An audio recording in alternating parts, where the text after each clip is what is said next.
क्या आप भी अक्सर ऋषि, मुनि, योगी, साधु, संत और सन्यासी जैसे नामों को एक ही मान लेते हैं?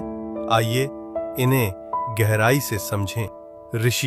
ऋषि वे हैं जिन्होंने गहन तपस्या और ध्यान से ब्रह्मांडीय सत्य और वेदों के मंत्रों को स्वयं देखा था, इसीलिए उन्हें मंत्र दृष्टा कहा गया। उनके शोध और योगदान कई क्षेत्रों में थे, जैसे पतंजलि ऋषि ने योग सूत्र की रचना की, चरक ऋषि ने चरक संहिता और सुश्रुत ऋषि ने सुश्रुत संहिता की रचना की। कणाद ऋषि ने सबसे पहले बताया कि हर वस्तु अत्यंत सूक्ष्म कणों से बनी है, जिन्हें उन्होंने अणु कहा।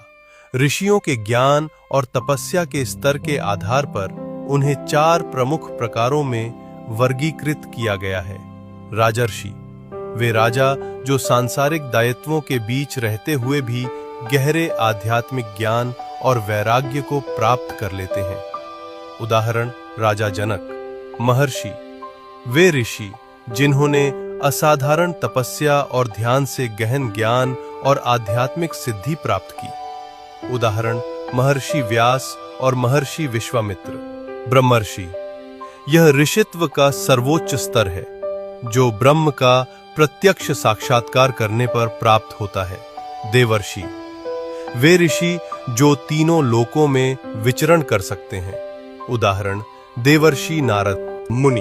मुनि वो है जो मौन और गहन आत्मचिंतन में लीन रहता है। शास्त्रों में कहा गया है, मौनम तपो मुनि, मौन ही मुनि की तपस्या है। योगी वो है जो आत्मा और परमात्मा का संगम करता है। उसका जीवन अनुशासन, साधना और संतुलन से भरा होता है। वो शरीर, प्राण और मन पर नियंत्रण रखता है।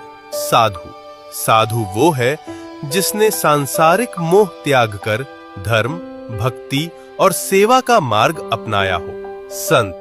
संत वो है जिसने सत्य और ईश्वर का प्रत्यक्ष अनुभव किया हो और उसे प्रेम और भक्ति के रूप में समाज तक पहुंचाया हो।